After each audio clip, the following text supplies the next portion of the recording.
Good morning. It is Wednesday, December the 4th, 2024. I'm Thomas Caldwell of the Aurelian Column, and this is a midweek report on the goings-on in Washington, D.C., the decline and fall of American civilization, at least for the time being, and the scorched earth policy that the Biden White House is engaged in.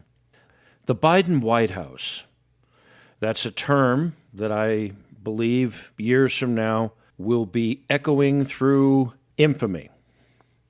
What these people are up to, and I don't mean just Mr. Biden, the big guy, but his entire crime family and all of their associates and what have you, I have to explain something. These people are not as smart as you think they are. They're just criminals. They're criminals that have stashed away potentially billions of dollars. First off, everybody knows about the pardon of Hunter Biden, the most infamous crack user in American history. But he was pardoned for 11 years, and that's a very specific period of time. Now, this was not just out of the love of Joe. I'm sure that was a consideration, but it wasn't just out of the love of Joe Biden to keep his boy out of prison. No. This way, the guy can't be called as witnesses. He can't be involved in prosecutions because there's a lot of dirt that needs to come out, and they're going to do everything they can to hide it.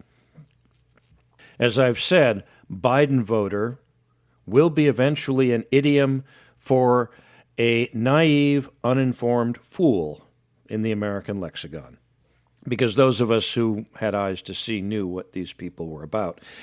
Yeah, now we're finding out. Now, Biden is doing more than just covering his own tail, or the people around him or who control him are doing what they can to cover their tracks. They're basically not just sabotaging the incoming Trump 2 administration. They're doing everything they can to mess that up, along with their Confederates over in Congress. But this is going to be damaging the United States quite possibly well beyond the country's capability of repairing itself. That's what these people are doing. Now, one of the things that he's doing, besides all these executive orders and other policies and pouring more and more borrowed money into Ukraine, which almost certainly is not going to anybody there that's going to do any good, what we're seeing is also his appointment to the federal bench, which means judges being appointed for life at federal level. And I'm sure their politics is going to be extremely fanatical. Remember, the best way to summarize the current Democratic Party, liberal America, is basically a bunch of idiots that are trying to put a fresh coat of paint on the rusted hulk of communism. That's all they're trying to do, while lining their pockets to the tune of billions of dollars. And speaking of tradition in the United States, i.e., not messing things up for the incoming administration, have you seen what the White House is looking like at Christmas time? Oh, and I'm not one of those people that take offense when people say Merry Christmas, or no one should be. It's just, well, if you're offended easily by someone's religious holiday, you obviously have some issues of your own. But the decorations inside the White House are so abominable. It's I don't know. I mean, there's all sorts of interesting comparisons out there. One is that it looked like it was a circus designed by the killer clown from the story It. That's one of the funnier ones. One of the funnier memes out there is when the jester enters a palace, he does not become a king. The palace becomes a circus. But bad taste is just something that I've not seen before at this level. Last year at the White House, they had all sorts of strange dancers bouncing around. Definitely not very traditional, but what is it they say? That the First Lady, if she didn't have bad taste, she wouldn't have any taste at all. This was awful. They're basically giving the bird, the big middle finger, to the American people as they depart. That's what the Bidens are doing. They're flipping us all off, saying, hey, suckers, thanks for all the money. Thanks for all the fun we had. As they basically defile everything that they can, everything about our culture, everything about our people. Oh, and Mrs. Biden was talking about celebrating Jimmy Carter, who, until Joe Biden, arguably was the worst president we ever had, at least in my lifetime. But is that guy still? He's still alive, isn't he? Wow. The good die young. The bad, well, kind of doesn't have to be said, does it? I think everybody out there who was supporting the Democratic establishment and absolutely hated Trump and were suffering from Trump derangement syndrome are suddenly waking up. It's like coming out of a bad heroin trip or something. What can we do about this? Well, unfortunately, not a lot. This is why it always pays to put good people in the White House, or at least those that have some moral standing to them. And in spite of what people think about Trump, I'm sorry, the guy is head and shoulders above what I'm seeing in most of Washington these days. What's going to happen is when Trump gets into office, the saboteurs that Mr. Biden will have left behind, i.e. the Democratic members of Congress and the deep state, the deeply entrenched bureaucracy, are going to do everything they can to mess things up. That can't be allowed to happen.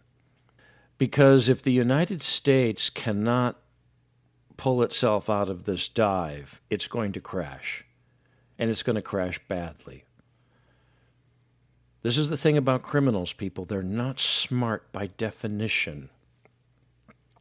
Everybody's thinking there's some elaborate plan they have to take over or to put us into computers or some weird stuff like that. They're just criminals. They're just punks who were able, through circumstance and financing and ambition and just being plain ruthless, were able to get into positions of power. They're not gods. They're not divinity. If there was real justice in the world, most of them couldn't get a job sweeping a 7-Eleven in the overnight shift. So, as I've said before to some people recently, I got to address a group gathering over the weekend, is if we pull out of this one, we're going to have to maintain our vigilance forever. Everybody's talking about, oh, yeah, we won. Well, we shouldn't have had to have won anything. We got complacent. We sat on the sofa, ate the salty snacks, and drank beer, and yelled at our televisions for decades. And look what we got for it.